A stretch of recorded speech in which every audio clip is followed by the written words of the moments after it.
السلام عليكم ورحمة الله وبركاته. صباح الخير، صباح الفل على أحلى وأجمل المشتركين ومشاهدين القناة.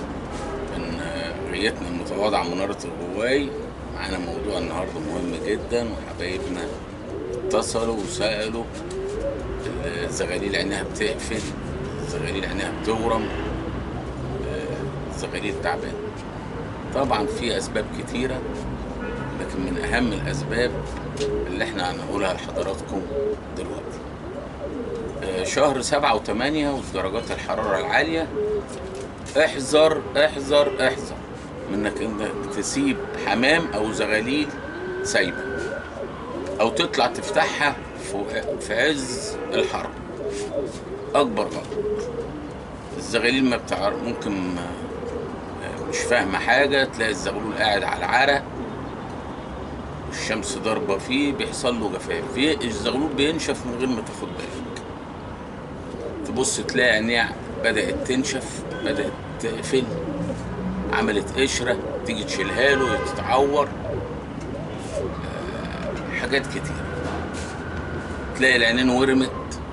طبعا الشمس الجامدة، الحرارة الجامدة والزغلول قاعد، دي تبقى أكبر حاجة ضرر للزغلول.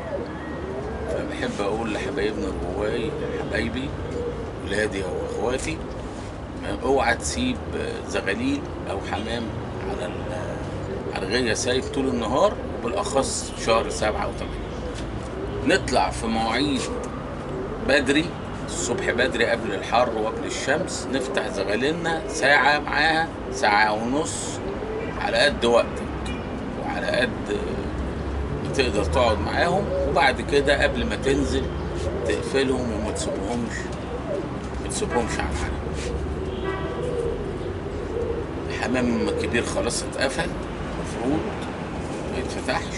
ما عندكش وقت الصبح، ممكن تفتحهم اخر النهار الساعة 7، تكون الشمس نزلت، الجو بدأ يطري، تبدأ تفتحهم.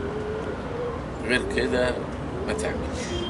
اكبر خطر انك تسيبهم سايبين على العرق في الشمس وفي الجو 7 و8 في الجو الحر. بصوا كده فرد حمام، ده زغلول، بص سايبانه في الشمس، تبدأ غير مرض التهاب العين.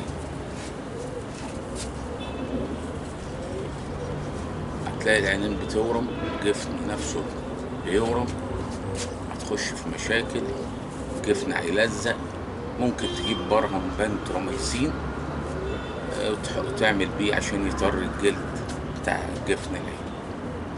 فنخلي بالنا من الحتة دي، مهمة ضروري جدا جدا.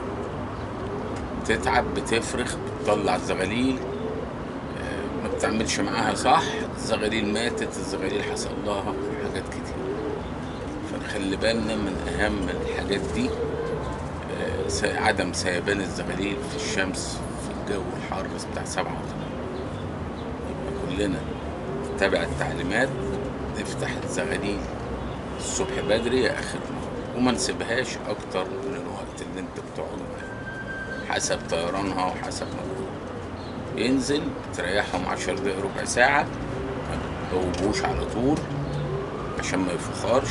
تلاقي الزغلول فوخر، نفسه خلاص بقى ينهج، عملت له زي أزمة في صدره، في الجهاز التنفسي. فنسيب الزغاليل ترتاح 10 دقايق وبعدين نبدأ. حذاري برضك ان احنا نسيب مزقة في مكان فيه شمس، خطر جدا، غلط. حط المزقة في الشمس والمية تسخن والزغاليل يشربوا، خطر. يبقى ما تسيبش الزغاليل العرق، ما تحطش مزقة في الأرض كده، إن شاء الله نعدي بالزغاليل وما يحصلش حاجات كتيرة وفنيات بسيطة مش هتاخد مننا حاجة، بس احنا ممكن نكون مش واخدين بالنا منها.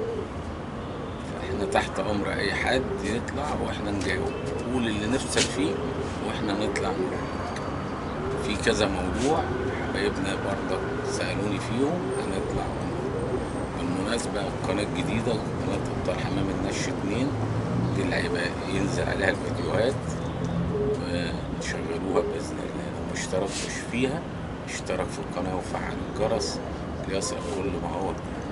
شكرا ليكم وشكرا وجودكم معايا في الفيديو وحسن استماعكم. والسلام عليكم ورحمة الله وبركاته.